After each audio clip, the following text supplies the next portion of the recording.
Hi all, today we are going to see a maths chapter that is a new syllabus for the KV students. Today we are going to see the lines and angles chapter. I hope you all know about the points. Okay, points is nothing but these are the points. Okay, so we mark the point by the needle or using the compass or even using the sharp pencil, and we just put a one dot. It's called a points. So next one, line segment. Okay, see, look at this picture. The line is started from the A to B, and also we should put the point in the ending of the A and B. So look at the same like the leaf also.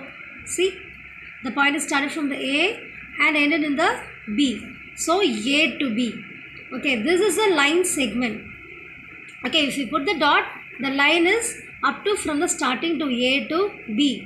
So beyond that there is no line. So this is called a line segment. Next is a line. So here you can see the dot, and beyond the dot you can see the arrow mark. Look at here, it's marked as a M. And here also arrow mark is going on this both the side. So this is called a line. So line is does not have any end. It's extend beyond the line segment. Okay, so this is called a line.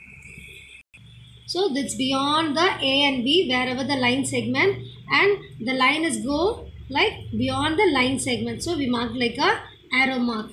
See, for some of the line we can mark a M also. So here you can see this line is going on the both the directions. See, it's going beyond the A and beyond the B also. For some time we can make as a denote as a M letter or L letter. Anything letter also we can use to denote the line. Next we can see about the ray. Ray is nothing but for a good example we can take it as a torch light. If you switch on the torch light, you can see the ray of light is going in the one direction. The same like the lighthouse. Okay, see, the light is from the lighthouse is going on the directions. So that is called a ray. Whatever the ray means, is going starts at one point and go to the, see, it starts at one point. It's called the starting point or initial point, and goes is endlessly. So the same like the lighthouse also. The light is go beyond wherever it reaches. So it reaches endlessly. So that is called a ray. The same way in this lesson also we can see here the line is going. See, look at this arrow mark. It's called a ray. If the arrow is going in the both direction, it's called a what? Line. The arrow is going in the one direction. Only the one direction. It's beyond the line segment. See, look at the arrow mark. So this is called a ray. Okay. Next thing, a slight difference also you can make a note. See, for the A and P, we can denote like a ray. So nothing but if the direction is shown in the one direction, it's called a ray. And for the line, we make it like a what? See, the line is going on the both direction. We do not like a this. And for the line segment, we just put a one bar alone. And next thing we can see is the angle. See, look at this picture closely. There is a one vertex. It's going on the both the side. It's like a arm. Okay, when we stretch out a hand like from a shoulder, right? So it's like a arm. So from the one vertex, there is two arm is going from the B. See, from the B vertex, the arm D and arm E. It's going on the both directions. So it's called an angle. When the arm is going, you can see the sharp point is over here. So this is creating an angle. See, we can do not like this also. From B to D is a ray, and B to E is also one ray. B to D is a one ray, and B to E is also one ray. So this is a arm. So this is called a vertex.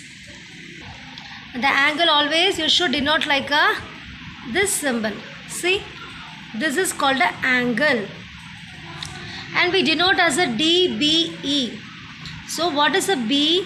What is a B here? See, the B is the angle here. The middle angle is called a vertex. This should be always denoted in the middle.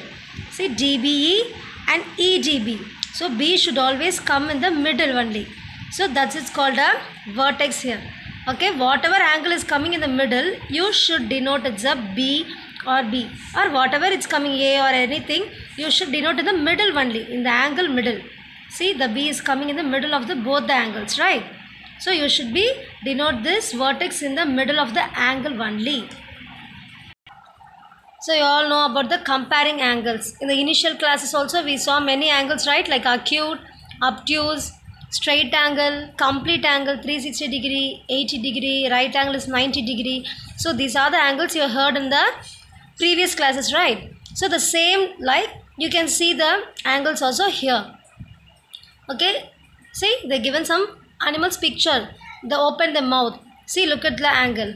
Here some angle. The crocodile mouth also is denoting like an angle. Okay. See, the crocodile, the below jaw is a one arm and the upper jaw is a one arm. So the middle is a what is called vertex. So it's creating a two arm, and one vertex will create what? Angle. You all know this. These are the angles.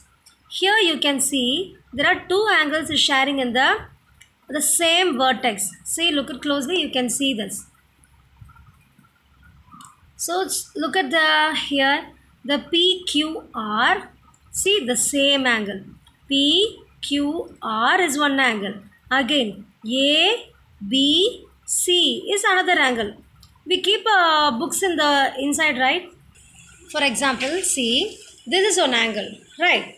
See, the one arm and another arm, and this is called a vertex. So this is one angle.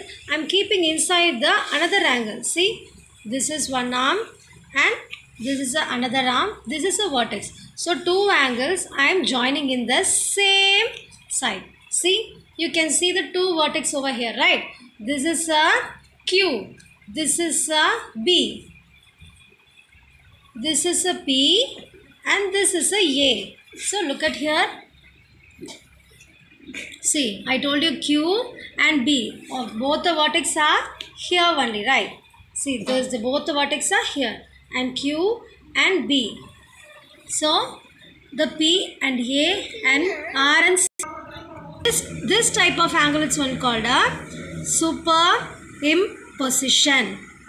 I hope I clear to you, right? So angle is joining in the same vertex. It's called a superimposition. And here one more example. There are two angles but not a superimposition. They are in the opposite sides. Okay. They are because it's a different angles on the other side. So this is a angle but without a superimposition. I hope I'm clear to you all. Thank you.